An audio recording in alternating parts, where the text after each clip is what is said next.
Okay, 26, part B. Sorry, yeah, just split this into two videos, this last question. 8 marks in this last question, which is a tenth of the whole marks for the paper, so it's significant. Now it says, using your answer to part A or otherwise, solve 2x squared minus 8x plus 7 equals 17.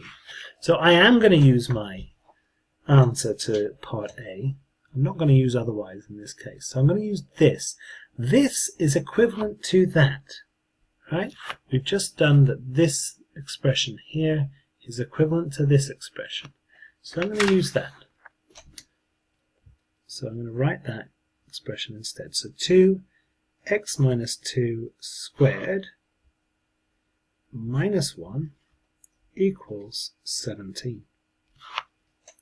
We're putting it equal to something so we can solve it. So I'm going to add 1 to both sides. That gives me 2.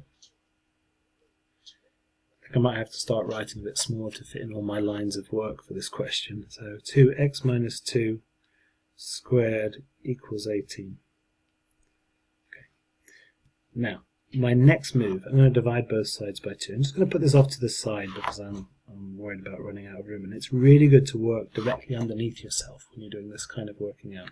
So I've got x minus 2 squared equals 9. Now I can square root, so I'm going to square root both sides. Here's the key mistake. People go for 3 here. It is 3, or and minus 3, right? It's both of those things. Okay, so x minus 2 equals 3 and minus 3. Right, so now all I have to do is add a 2 to both sides. So add 2 to both sides. So I've got x is equal to 3 plus 2, which is 5, and minus 3 plus 2, which is minus 1. And that's it, solved. X equals 5 and x equals minus 1. It's a good idea to just substitute that in and see if it works. Okay, because you can easily do that here. So let's do that. I mean, you know, you may have run out of time, and that may have been the last pen stroke you put on the paper, and then, you know, in which case you haven't got time to do this. But if you do have time, then work it through and see if you've got it right. If you haven't, you can have another go at it, can't you?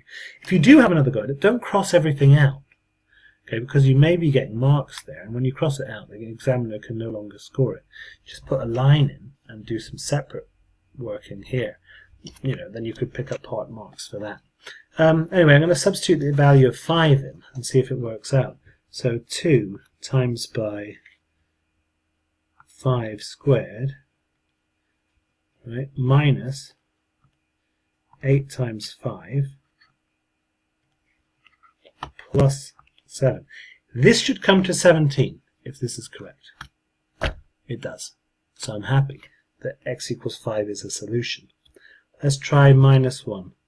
So 2 times by minus 1 squared, we know is 1. Okay.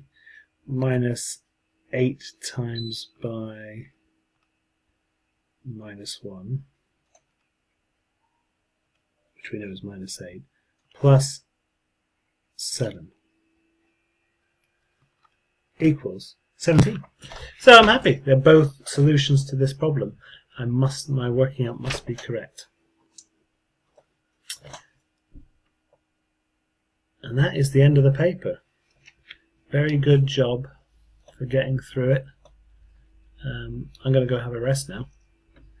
And good luck working through these papers, pausing it, stopping it, if necessary. You know, take your time over it. Take days over it. You know, make clear corrections, but where you're not sure, identify that bit and work on it. Use Hegarty maths to make those improvements. Try similar questions. Use Corbett maths for that. Okay? Lots and lots of of options available to you, but this is a great way to learn, to test yourself, to see the many things that you must work on, and then really devote yourself to that. Thank you very much for taking the time, and good luck.